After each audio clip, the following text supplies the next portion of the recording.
Hi hello నమస్తే viewers welcome to my channel. నేను మీ వెంకట్ని.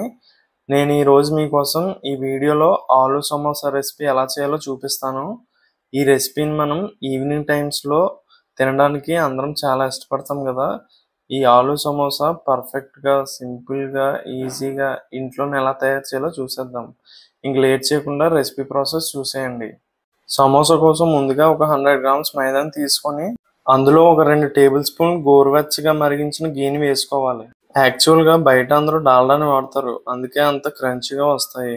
కానీ మనం హెల్త్ కూడా చూసుకోవాలి కదా, అందుకే నేను గీని వాడుతున్నాను. మీకు డాల్డా వాడితేనే మంచి టేస్ట్ వస్తుంది. ఇప్పుడు 1/2 టీ స్పూన్ వామ్ వేసి అందులో కాస్త సాల్ట్ వేసుకొని ఇందులో వాటర్ వేయకుండా ముందు మైదాని నెయ్యితోనే మిక్స్ చేయాలి. ఇప్పుడు కొద్దిగా వాటర్ వేసుకొని కలుపుకోవాలి. ఈ మైదా పిండి ఎంత గట్టిగా ఉంటే మనకి సమోసా అంత బాగా వస్తాయి. ఇప్పుడు ఈ పిండిని చిన్న చిన్న బాల్స్గా చేసి ఒక 30 మినిట్స్ పక్కన పెట్టండి.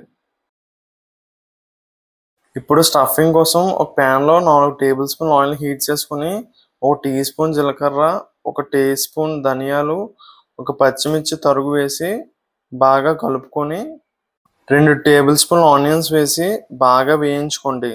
ఉల్లిపాయలు లైట్ గోల్డ్ కలర్ వచ్చాక 1 టీ స్పూన్ అల్లం వెల్లుల్లి పేస్ట్ వేసి పచ్చివాసన పోయేంత వరకు వేయించుకున్నాక అర చెంచా చాట్ మసాలా, అర చెంచా ధనియాల పొడి, పావు చెంచా పసుపు, పావు చెంచా గరం మసాలా, అర చెంచా జీలకర్ర పొడి, అర చెంచా కారం, కాస్త సాల్ట్ వేసుకుని మొత్తం కలిసేలా కలుపుకోండి. ఇప్పుడు ఇందులో 100 గ్రాముల బంగాళదుంప వేసుకోవాలి.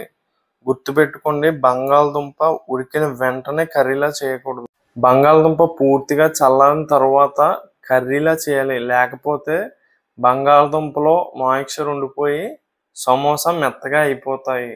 ఇప్పుడు మసాలా అంతా ఆలుకి పట్టించి కొద్దిగా నిమ్మరసం వేసి కాస్త కొత్తిమీర వేసుకొని మొత్తం కలిసేలా కలుపుకోవాలి. ఇప్పుడు స్టవ్ ఆఫ్ చేసి ఈ ఆలు కర్రీని పూర్తిగా చల్లారనివ్వండి. ఇప్పుడు మనం 30 మినిట్స్ పక్కన పెట్టిన సమోసా పిండిని తీసుకొని ఇప్పుడు ఒక వైపు మాత్రమే రోల్ చేయాలి. ఆ తర్వాత సెంటర్కి కట్ చేసుకోవాలి. ఇప్పుడు కట్ చేసిన ముక్కని చేతిలోకి తీసుకొని ఇలా జాయింట్ చేయాలి. కరెక్ట్గా నేను ఎలా చేసానో అలా చేయండి, అప్పుడే మీకు సమోసా షేప్ కరెక్ట్గా వస్తుంది. చూడండి, కరెక్ట్గా సమోసా షేప్ వచ్చేసింది. ఇప్పుడు ఇందులోకి మనం రెడీ చేసి పెట్టుకున్న స్టఫింగ్ని పెట్టుకోవాలి. ఆ తర్వాత దీన్ని ఇలా సీల్ చేసేయండి. ఇప్పుడు మిగతావి కూడా ఇలా రెడీ చేసి ఒక 10 నిమిషాల పాటు పక్కన పెట్టండి. ఆ తర్వాత సమోసాలు ములిగేలా ఆయిల్ వేసి హై ఫ్లేమ్లో ఆయిల్ హీట్ చేయండి. ఆయిల్ హీట్ అయిన తర్వాత లో ఫ్లేమ్లో మాత్రమే సమోసాలు వేయించాలి. ఇవి ఒక 5 నిమిషాల నుంచి 10 నిమిషాలు పడతాయి వేగడానికి. సమోసాలు గోల్డెన్ కలర్ వచ్చాక తీసేసుకోవాలి. చూసారా, మన ఆలు సమోసా రెడీ అయిపోయింది. మీరు కూడా ఇంట్లో ట్రై చేసి ఎలా ఉందో కామెంట్స్లో తెలియజేయండి. మీరు నా ఛానల్ని కొత్తగా చూస్తున్నట్లయితే ఈ వీడియోకి లైక్ చేసి నా ఛానల్ని సబ్స్క్రైబ్ చేసుకోవడం మర్చిపోకండి.